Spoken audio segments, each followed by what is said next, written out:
time to dehydrate today. We are going to be doing very simple, some loaves of bread I got on clearance at Walmart. Day old bread, that's what you need for this anyway, but we're going to be making a traditional stuffing mix. I do not purchase a lot of processed foods, especially things in boxes or bags. I make that on my own, and with the holidays coming up, I want to go ahead and start stocking my pantry with those things. So this is what you would get normally in that nice red box. Same ingredients, except I add mushrooms to mine, but it's a traditional just stuffing mix. So I have 3 stalks of celery, and I've went ahead and cleaned them and cut them in half. Anytime you get to these smaller pieces, those are fine to dehydrate as is because they're smaller. They don't have as much fiber and as much of this veining strings through it. Anytime you dehydrate celery, my personal opinion, blanch it first. Otherwise, you gotta stew it very long in your soups. So I blanch mine. My water's almost to a boil. As soon as it comes to a boil, I'm gonna put the celery in, and we're gonna blanch this for 5 minutes in the water. We're just gonna boil it for 5 minutes, and then we're gonna take it out and put it in ice water and let it cool down, and then we'll go ahead and chop it. Now, with that being said, the other ingredients I'm working with is just 1 package of button mushrooms, and I've got a couple of my onions from out of the garden, and I saved every bit of those celery leaves. Celery is a very important herb to add to stuffing. That's where a lot of the flavors come from. So we're going to get this started, and we'll talk about spices after I get everything loaded up, but very easy recipe, and I'll put everything down in the description below, along with the links to the playlist for the Let's Dehydrate collaboration. Please go check it out. Lots of great stuff in there. But yeah, let's get it going. Okay, so my water's now to a boil. I'm going to go ahead and throw these pieces in, and we're going to boil those for 5 minutes. And in the meantime, I'm just going to pull off all the leaves, and any of the stems that I don't like the way they look, I'm just not using.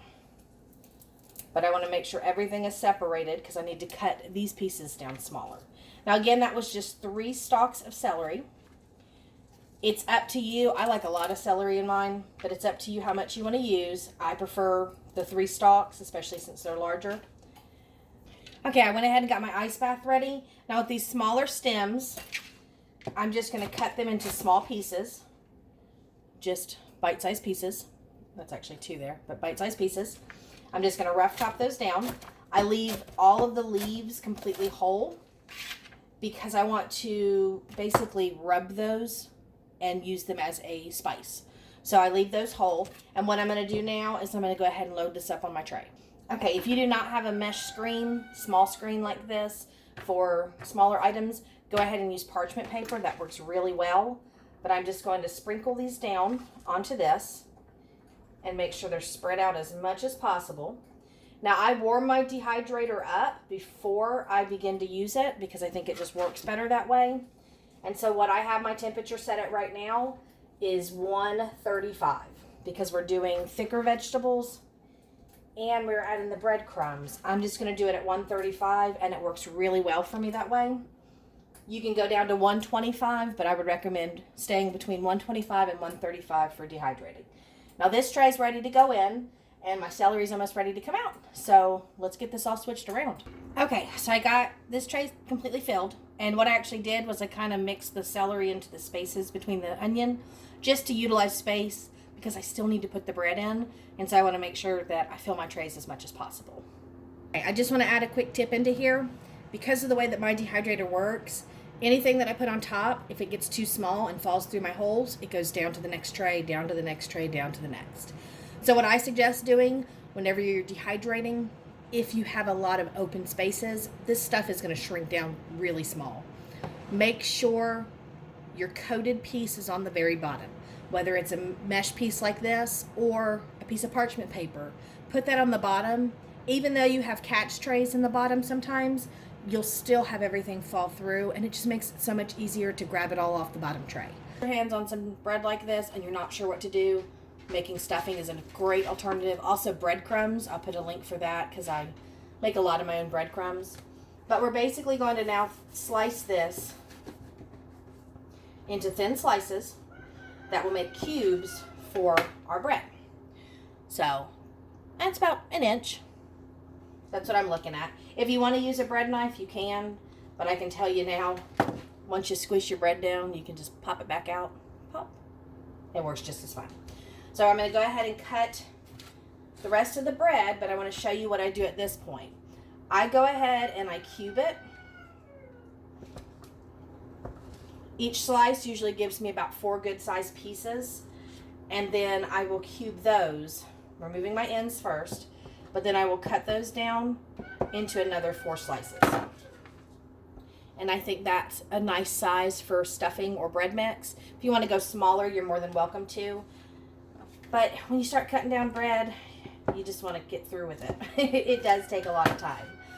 And then all I do at this point is I take these unseasoned and I put them onto my dehydrator trays. Okay, so here we go. Now again, that's my bread, my celery and onions, my mushrooms, and then my celery leaves in small bits. We're going to run the breadcrumbs themselves, or the bread cubes, and they're going to go for about 3 or 4 hours. I'll check them to make sure, and then they can be removed. The rest of my vegetables, my celery and onions, will take probably 6 hours, and then the mushrooms may take anywhere from 2 to 3 to 5, depending on how quickly they're going to dehydrate. So just keep an eye on them and check on them. Take them out when they're ready. Okay, so this is my herbs. I have some dried thyme from out of the garden.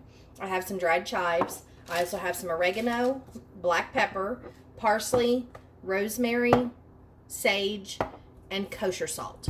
You can choose whatever you want out of this mix. A lot of people don't like sage. I love a lot of sage, so I prefer it. But everything else is basically the same stuff you're going to find in a poultry seasoning blend. So if you don't have all of these herbs on hand, just use poultry seasoning. And honestly, I would use like 2 big tablespoons full. That's going to give you the equivalent almost to everything that's here. Now, I showed you the dehydrator, and that's only 1 loaf of bread. 1 loaf only in there. So when that's all finished, I have to put the second loaf in. And like I said, that's going to make about 4 batches. So this is going to be a lot of herbs. If you choose to go smaller, just half the recipe in half. But for now, we're going to work on this. And what I'm going to add is about half of a teaspoon of sage, because sage is strong. Now, if you prefer more like me, just give it a little bit more, because that's always good. I love sage. And the same with rosemary. You don't want an overwhelming amount. Now, mine's through a grinder. It's preferred to have it kind of broken down some, but I'm only going to put half a teaspoon of rosemary. It's really strong. And I do have my teaspoon set out, but you can't really tell when you're doing, you know, shaker herbs or grinding herbs. So just kind of eye it the best you want. This is some parsley, and I love having a lot of green bits in my stuffing mix. I just love to see all that green herb. And so I'm putting a big tablespoonful of the parsley in. Everything else is basically going to be crushed through my hands. So the thyme's going to be about half a teaspoon, and the oregano is going to be about half a teaspoon. Those are both strong herbs, and you don't need a whole lot. All right. Chives, I'm going to add about a tablespoon of those. That's just going to add a little more color and a little more of the onion flavor. And these were just baby chives. If you use the larger ones, I probably do about the same amount. I'm adding 1 tablespoon of kosher salt. We cook low sodium, so if you want more salt, you can always add it as you go. And then I am doing a teaspoon of black pepper. Okay, so now that I have my herb mixture all together, I'm going to give it a very good stir. I want to make sure it's all nice and incorporated and mixed around really, really well. So that's my mix. Now I'm just going to leave this on the counter. I like to mix mine right after I get mine in the dehydrator, and that way all that can just muddle together and make a really good blend. Okay, so the bread cubes are done, and my mushrooms were all dehydrated, and so I went ahead and added those in. Before I add the rest of my vegetables in, what I'm going to do now is take my spice blend again, and I'm going to mix it one more time just to make sure everything's evenly distributed throughout the mix. And then what I like to do is just sprinkle across the entire top about half the mixture to begin with. And then that way that starts to season these. Now before I add the other vegetables, I'm going to stir this. Whenever you work with dehydrated goods, you need to have clean hands and dry hands. The whole purpose of taking out the moisture is to not add it back. So super dry hands. Big bowl works really well. If you don't have a big bowl, use a big pan, or you can just do this in individual bags and shake it. But you want to be able to start to mix this in and coat these bread cubes. And all of these leaves that I dehydrated, yeah, some of them did yellow, and that just happens because they're lighter colored. It's okay. The flavor's still going to be there. Not the little pieces, but just all of these leaves. I'm going to scoop those up and crush them in my hand. I now want small little bits and not big leaves. And so then with that, I can just dump all of the celery in that are the small pieces. And now I'm going to get the rest of the trays. To be honest with you, like looking at this, remember this is full of celery. See, they get really small, teeny tiny pieces. So they do just fall through the cracks. Is I like to take the onions and just crush them down. Roll them down in my hands. I don't mind big pieces, but I really want to get some of the smaller ones. And the reason why I didn't cut them into dices is because it falls through your trays a lot, people. And so I like to just work with them as they're bigger. So I'm going to crush all these in. Okay, now anything that's left on here, I'm just going to flip over and rub my hand across the back and get all those extra pieces out. And at this point, I'm now going to sprinkle the rest of my remaining spice mixture on. And we're just going to give it another big toss to incorporate all the rest of the celery and onion. Okay, I just want to add real quick, the reason why I don't pre-season my bread, a lot of people I've seen do that, and that's fine.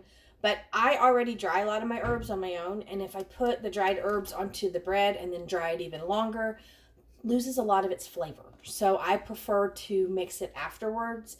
You're more than welcome to go ahead and season up your bread, put it all in there, or buy a seasoned bread to begin with, like a garlic herb blend would be great. But I just like to do it this way. It doesn't look fully seasoned. I can tell you it smells amazing just with all those herbs. And a lot of this stuff will fall to the bottom of your bowl or your pan or whatever. But we're going to bag this up.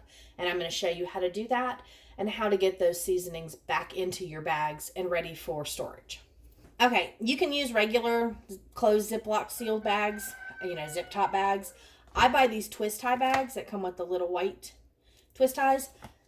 They work just as well, but you also get 100 for like a lot cheaper than your Ziploc bags. So when you do a lot of long-term storage, these work just as well. But what I'm doing is I'm just going to get my bags open, and each one of these bags I'm going to consider one box mix. That's what I always think about. It's one box mix. So I'm just going to come through and put handfuls of vegetables and bread into each one. Okay, so I've been able to fill 4 bags with a good serving size. I now have all of the rest of the spice and breadcrumb that fell off of the bread cubes, and then all the rest of my vegetables in the bottom. I'm just using a little sieve,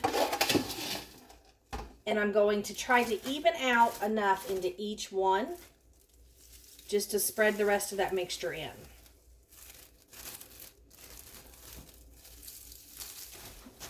Okay, and as you can see, I have a whole bunch of the herbs and the extra dried vegetables in there. At this point, what I like to do is I like to remove as much of the air as possible by squeezing my bag really tight. But remember, these are crunchy, so if you squeeze too hard, you can pop your bags. So get out as much air as possible and just twist them a lot to keep that moisture and that air from getting back in. And then I'm just going to take one of the little twist ties that it comes with, and I'm just going to seal these up. Now, if you use Ziploc bags, do the same thing. Remove all of the air. Get as much out as possible. If you're putting it into a container, that's fine. I mean, I store my breadcrumbs and my rice and things like that in containers, so it's okay.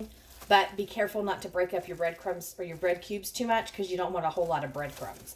And you'll see there's already enough in here from just mixing around. And so the whole purpose is to have stuffing mix and not breadcrumbs. So now that I have all 4 of these going, I have my little small stockpile. But it's a great product to have. You can use this as a side dish at dinner. You can stuff this into a chicken or turkey. You can use this at your holidays. And that's part of what I'm doing, is trying to stockpile some of this for the holidays. I'm afraid there's not going to be food on the shelves. I'm afraid I'm not going to be able to find things when it comes down to holiday time. So I want to try to do as many of these as possible. Now, I do want to tell you, if you go to use this, use it just like you would a normal box mix. And what I mean by that is you're going to put a cup of water into a pot and a tablespoon of butter. And you boil that, melt all your butter, bring it to a boil, and then add all this in and stir it around. Put a lid on, remove it from the heat, and let it sit for 5 minutes. And that should make a soft stuffing. I don't use that method all the time because for the holidays, I like chicken broth, especially since I have so much going on. What I will do is, well, for our family, we're probably going to need 2 bags of this. But I will take these 2 bags and I will put them into a roasting pan, lay it all out really flat, and then I'm just going to pour hot chicken stock all across it. And then I'm going to stir it in, and then hot chicken stock until it's all completely moist. So it's truly up to you. So I hope this helps you guys fill your pantries. Like I said, for $4, I got a buy one, get one free deal that you would normally get at the grocery store. And I made it. So there's no MSGs, there's no other added preservatives, additives, anything that's fake flavored, because sometimes when you look at those ingredients, you don't even know what they're saying. Now, it will store for about 6 months only. I don't wait any longer than that, just because I think it goes stale. I think the bread ends up going stale. So I do it for about 6 months, and that's why I build up for the holidays. Very simple and easy. It only took a few hours to make, and reality is you can pick up bread anytime on markdown, or you can make your own. And again, I will be doing a cornbread batch to go with this, because we like to mix ours with regular bread and cornbread, and that's how we make our stuffing. So thank you guys for stopping by. Please check out the playlist for the collaboration for Let's Dehydrate. There's a lot of great ideas on there. And again, I hope this helps you learn to fill your pantries too. And I will see you in the next video, guys. Bye.